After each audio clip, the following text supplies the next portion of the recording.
Alors, vous allez dupliquer la forme de motif. Accrochez-vous parce que ce qu'on va voir ici n'est pas si simple que ça. Vous allez prendre la forme de motif dans la palette des formes et l'amener sur le bloc de feuilles. Voilà. On a une copie. L'infobule, quand on survole, ça indique qu'on a vraiment une copie. Ça, c'est l'original, ça, c'est la copie. On pourrait le donner un nom. En double-cliquant, ça fait partie des options, vous avez vu. Hein. Un nom plus évocateur. Alors ici, je vais vous demander de dessiner quelque chose, n'importe quoi, une étoile, un champignon, ce que vous voulez. Bon.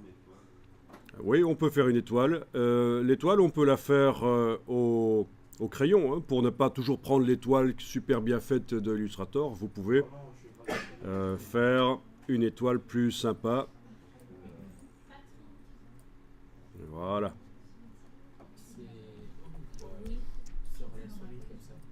Ah, la souris, c'est pas génial, hein, c'est sûr.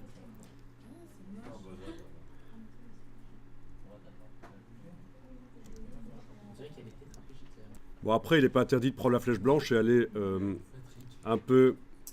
Ah oui, oui, oui. Non, mais je la trouve pas mal, mon étoile, elle a du style.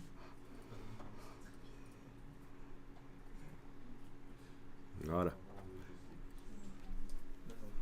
Ok. Non, après, je vous montrerai qu'au départ de l'étoile basique de Illustrator est bien régulière. On peut la faire moins régulière. C'est pas un problème. Ok. Donc, l'étoile à peu près a la même dimension que la fourmi. Ok. Et on va faire un truc assez intéressant. Vous avez une petite idée de ce qui va être fait ici ? On vient juste avant de dupliquer la forme de motif de la fourmi.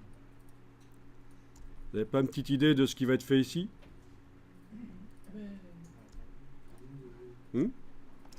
Alors, ce qu'on va faire ici, c'est en fait mettre à jour l'illustration qui est là-dedans. À la place de la fourmi, on va avoir l'étoile. Et pour faire ça, il faut sélectionner l'objet, le déplacer vers la palette des formes, au-dessus de la forme ici. Alors vous voyez que ça va s'insérer là où il y a le trait bleu qui apparaît. Pour que ça ne s'insère pas et pour créer une nouvelle forme, c'est pas ce que je veux. Je veux pas créer une nouvelle forme, je veux mettre à jour la fourmi qui est dans cette forme-là. Je dois enfoncer la touche Alt. Voilà, la touche Alt. Et vous allez pouvoir mettre à jour. Et voilà, vous avez les mêmes paramètres que sur la fourmi, mais avec une étoile cette fois-ci. Ok. N'oubliez pas d'enregistrer.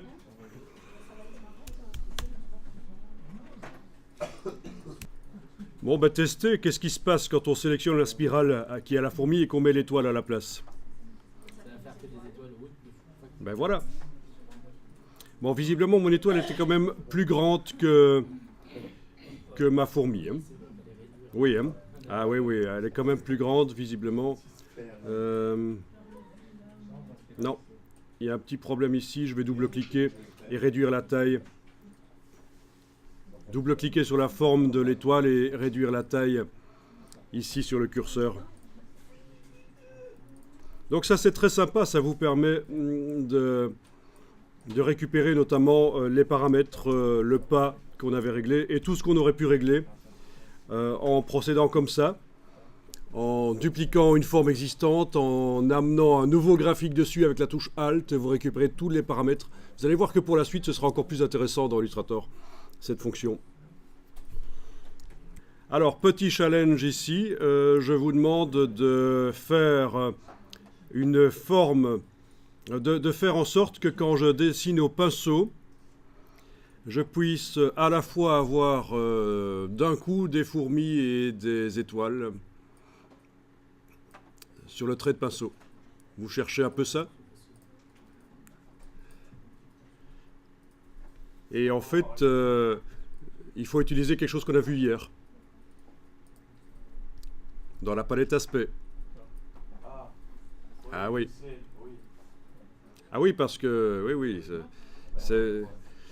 Il y a une autre manière de le faire. C'est vrai qu'on pourrait faire une forme de motif qui contient des fourmis et des étoiles, mais c'est figé. Je ne sais pas modifier la dimension des étoiles sans que ça modifie la dimension des fourmis.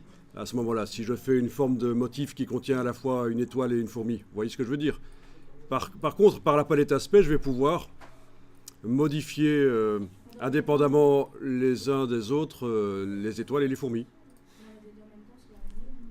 C'est ça le principe. Au pinceau, vous allez pouvoir dessiner à la fois d'un coup avec des étoiles et des fourmis.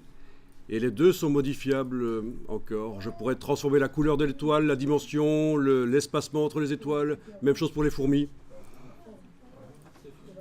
Il faut donc utiliser la palette aspect, comme on a vu hier. Je vous laisse un peu chercher.